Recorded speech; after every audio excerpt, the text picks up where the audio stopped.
Alliance की सरकार बनेंगे और ये भी लग रहा है कि उमर अब्दुल्ला जो है वो जम्मू कश्मीर के आने वाले मुख्यमंत्री होंगे। लेकिन अब हम यहां पर क्यों आए हैं? क्योंकि अलायंस की सरकार से डेली वेजर्स सवाल पूछना चाहते हैं।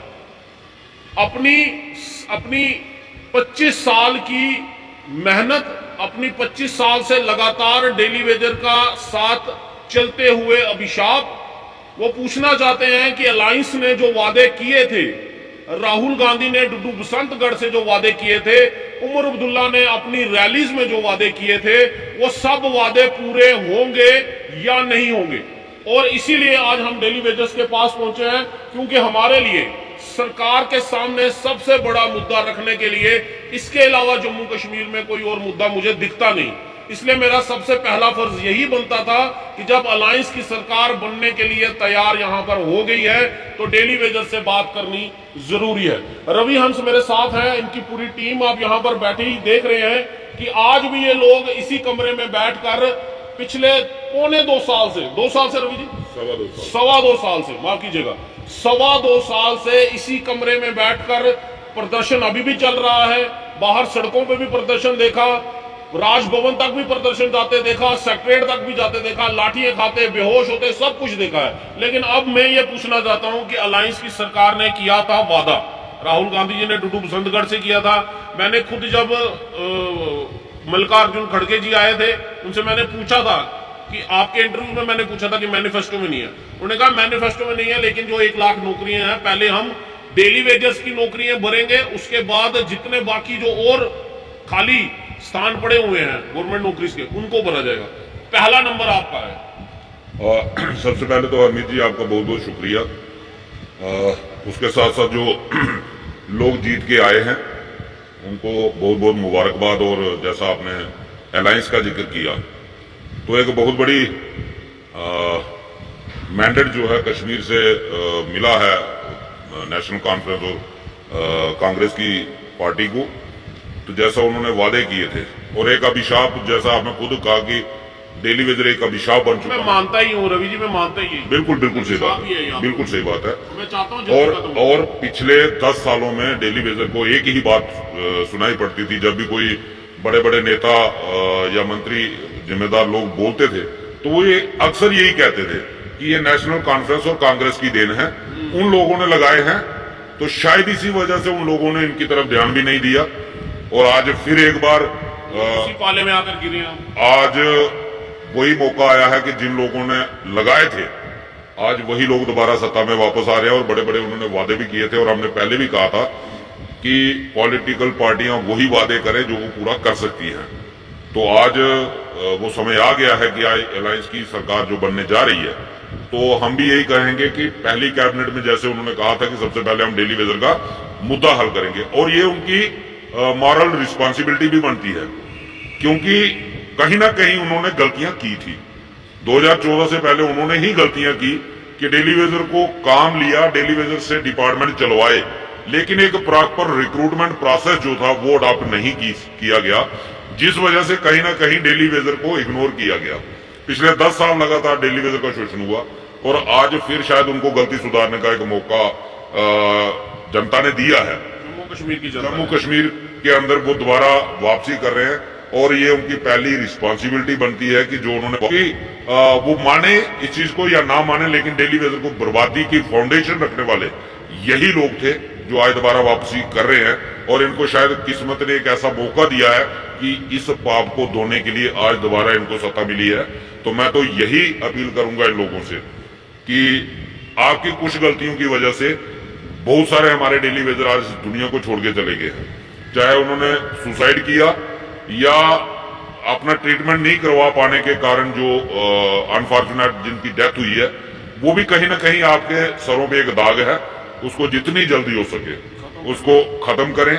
और इसके साथ साथ मैं एक ये भी इनको आगाह करना चाहता हूं कि जैसे हमने पहले ही कहा था, 14 अक्टूबर को फिर एक बड़े प्रदर्शन का हमने ऑलरेडी अनाउंस किया है, और मैं डेली वेजरों से भी यही रिक्वेस्ट करूंगा कि 14 अक्टूबर को ज्यादा से ज्यादा संख्या में जम्मू पुराने चीफ इंजीनियर कॉम्प्लेक्स में पहुंचे। सरकार बनने से पहले सरकार के दिमाग में ये चीज जरूर बैठनी चाहिए कि डेली वेजरों को नजरअंदाज करके जम्मू कश्मीर की सरकार जो है आसानी से नहीं चल पाएगी। रवि जी, आपने पिछले 10 साल तो बड़ा प्रदर्शन किया, ठीक है, अब अलायंस की सरकार ने वादा भी किया है।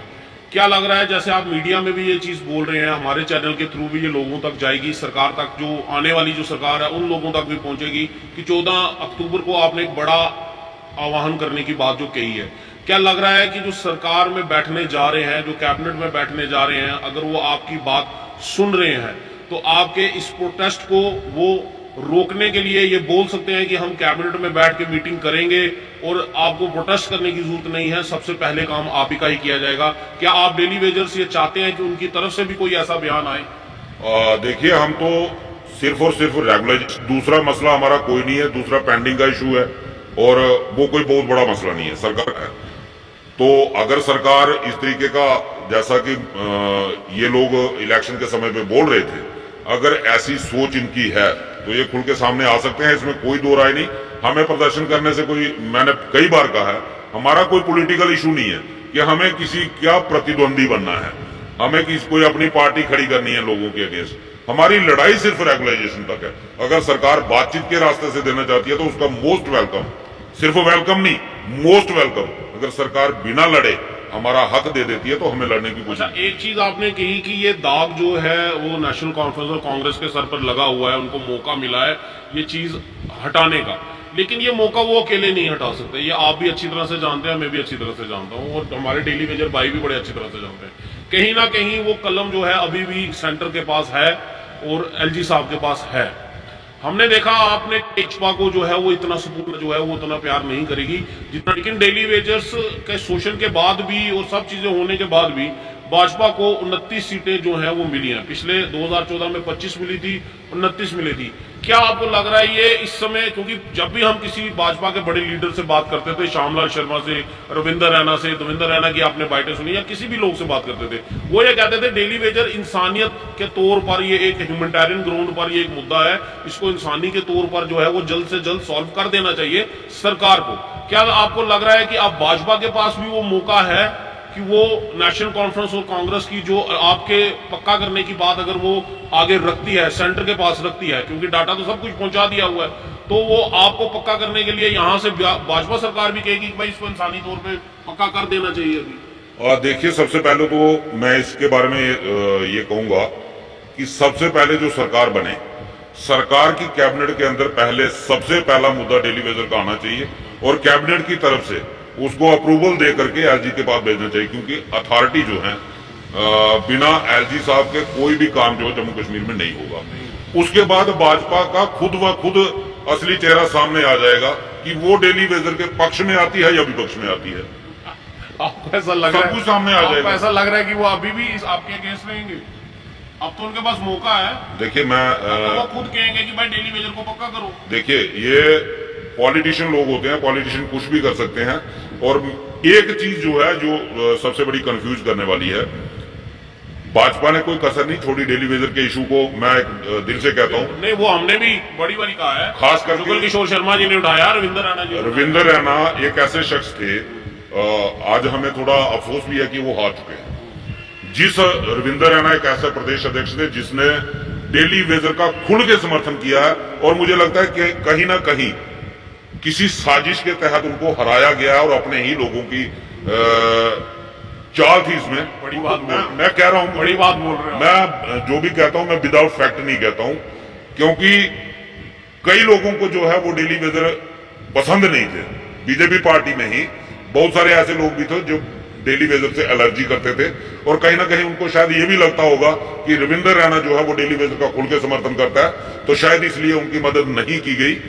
चलो, ये उनका इंटरनल मसला, हमें कोई भी अपने से भरपूर कोशिश की कि डेली वेजर का मसला हल हो, लेकिन उसके बावजूद जो उन्हीं की पार्टी वही सवाल है ना कि वो पार्लियामेंट में उठाया सवाल, तब भी जो है वो पॉलिसी नहीं पाई जब सब कुछ अपने हाथ में पावर थी।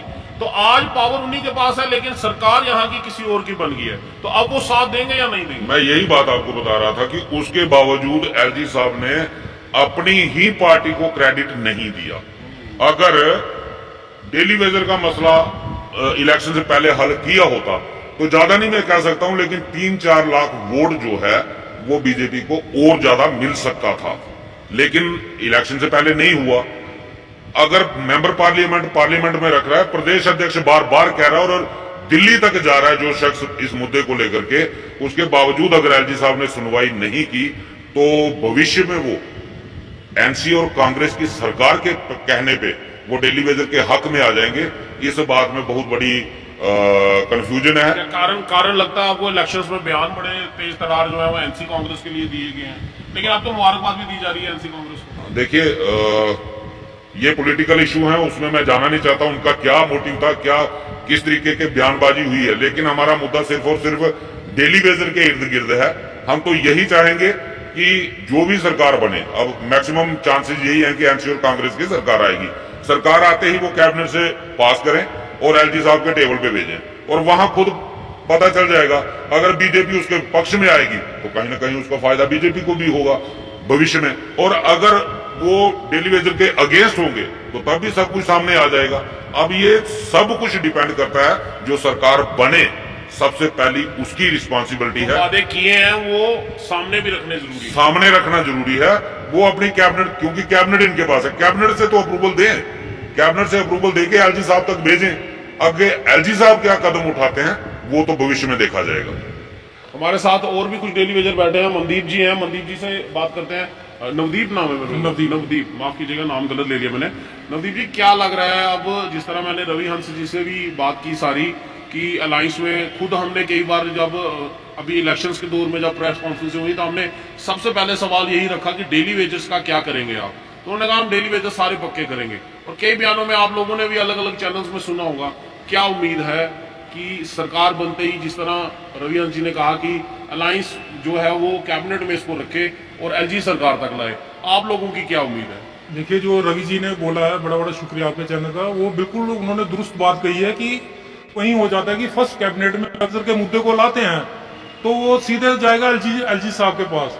तो एलजी साहब जब वहां पे टेबल के ऊपर आएगा तो उसमें देखेंगे कि अपोजिशन में तो हमारे यहाँ पे बीजेपी है, पहले 25 से अब 29 हो गए हैं, तो 25 वालों ने क्या किया तो अब 29 वाले आगे जम्मू के लिए क्या करते हैं।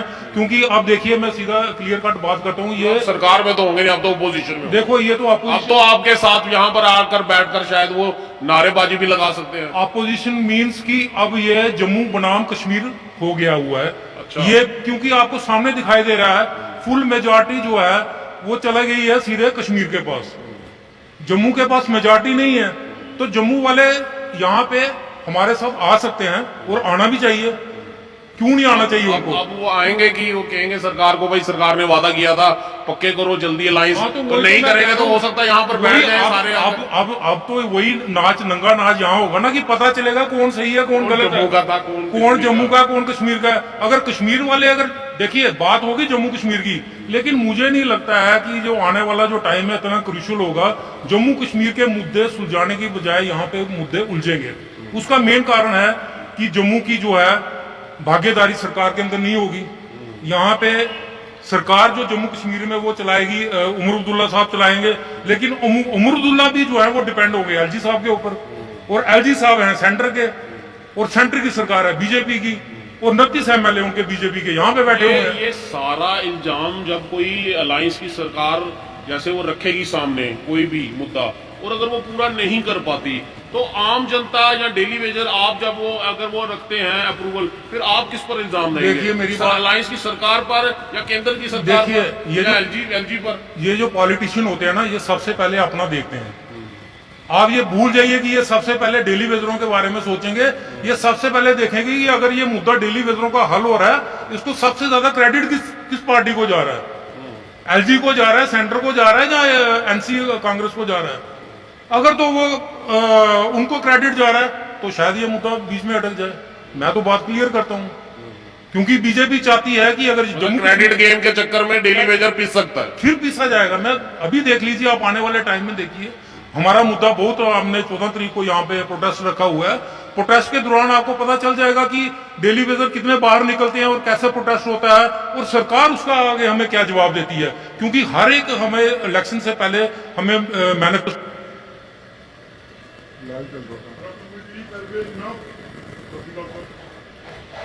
तो माफ कीजिएगा, बीच में थोड़ा सा ग्लिच जो है वो इंटरनेट का हो रहा है।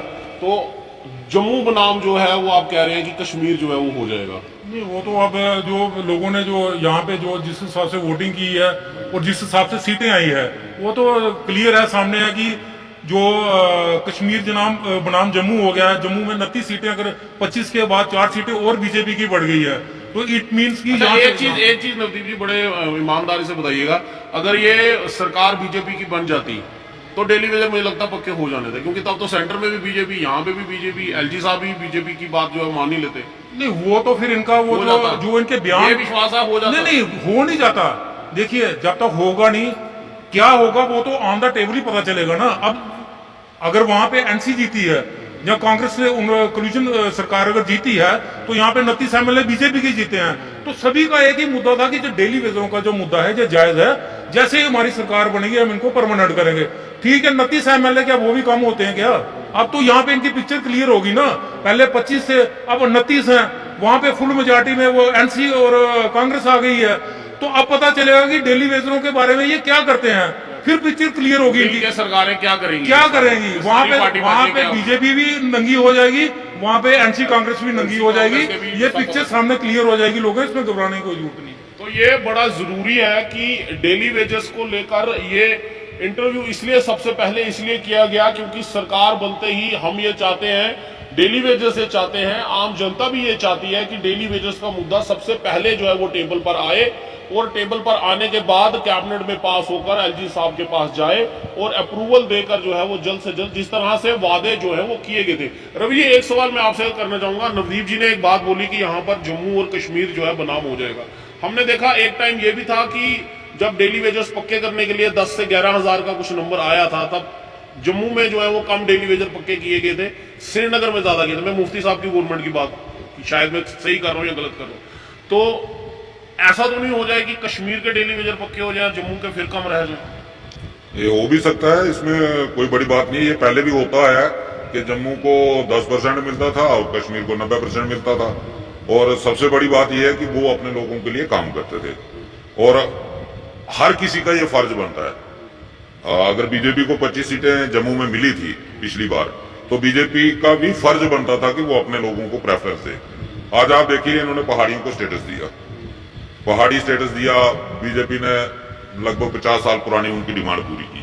जब इलेक्शन की बारी आई, क्या मिला? पहाड़ी ने क्या दिया बीजेपी को? झुंझुना थमा दिया। मुश्ताक बुखारी जी, जो अब इस दुनिया में भी नहीं रहे, वो एक ऐसे कैंडिडेट थे बीजेपी के जो अपने बलबूते पे सीट निकालने की हिम्मत रखते थे, लेकिन बीजेपी में शायद वो चौथे या 5वें नंबर पे आए हैं। वो कहां गया इनको? जो इन्होंने पहाड़ियों को स्टेटस दिया, उसका बेनिफिट क्यों नहीं मिला बीजेपी को? रिफ्यूजियों को इन्होंने सारे बेनिफिट्स दिए। जब नई 7 सीटें बनी, 25 पहली और 7 नई, कम से कम 32 सीटें तो बीजेपी को मिलनी चाहिए थी। आज बीजेपी की केंद्र में बैठी हुई सरकार को ये चीज अपने ध्यान में रखनी होगी कि वोट जम्मू को करना ये कहीं ना कहीं बेवकूफी है, इससे कोई हासिल नहीं होने वाला। कश्मीर ने 1/3 मेजॉरिटी में बता दिया कि हम बीजेपी को कश्मीर के अंदर एक्सेप्ट नहीं करेंगे, और अब बीजेपी की जिम्मेदारी ये बनती है कि जम्मू के लोगों को इंसाफ दिलाना। यहां आप कह रहे हो कि सरकार बनने जा रही है, बीजेपी विपक्ष में बैठेगी। आप सिर्फ अपने आप को तसल्ली देने के लिए कह सकते हो कि बीजेपी विपक्ष में है। बीजेपी आज भी सत्ता पक्ष में है, क्योंकि खजाने की चाबी जो है वो आज भी केंद्र के पास है, और केंद्र में बीजेपी बैठी हुई है। अगर केंद्र सरकार चाहे तो यहां जेएंडके की गवर्नमेंट इतनी अपंग है, इतनी बेकार है कि वो एक चपरासी की ट्रांसफर तक नहीं कर सकती, जो कि उमर अब्दुल्ला साहब खुद कह चुके। और अगर कोई मुफ्ती कहती है टूथलेस टाइगर जो है, बिल्कुल इसमें कोई शक ही नहीं है, कोई शक ही नहीं है। और हाँ, अब ये एक चीज जैसा नवदीप जी ने कहा कि बिल्कुल क्लियर हो सकता है, दूध का दूध पानी का पानी, कौन हमारे विपक्ष में है, कौन हमारे पक्ष में है। सिर्फ रूलिंग पार्टी जो सत्ता संभालने जा रही है, उसका पहला फर्ज बनता है वो कैबिनेट में रेजोल्यूशन पास करे, डेली वेजर को SRO 64 इंप्लीमेंट करे और एलजी साहब के टेबल पे भेजे। उसके बाद बीजेपी का रोल शुरू होगा कि बीजेपी जम्मू के साथ खड़े, वो सारा कुछ खुल जाएगा, कौन हमारे हक में है, कौन हमारे खिलाफ है, वो सब कुछ सामने आ जाएगा। सिर्फ इनकी ये बीजेपी के होते जो लोग कहते थे कि डेली वेजर पक्के करने चाहिए, पोजीशन में बैठे हुए उनका लोग। रोल सामने आ जाएगा उनका भी रोल ना, सामने उनका रोल सामने आ जाएगा। वो हमारे साथ खड़े होते हैं या हमारे विपक्ष में खड़े होते हैं। ये तो इन फ्यूचर है कि अब मैं तो अपील करूंगा जो भी सरकार आने वाली है वो अपना पक्ष निभाए, वो अपनी जिम्मेदारी निभाए और केंद्र के पाले में या एलजी साहब के पाले में गेंद डाल दे। उसके बाद खुद जम्मू के लोग देखेंगे और या फिर केंद्र सरकार देखेगी।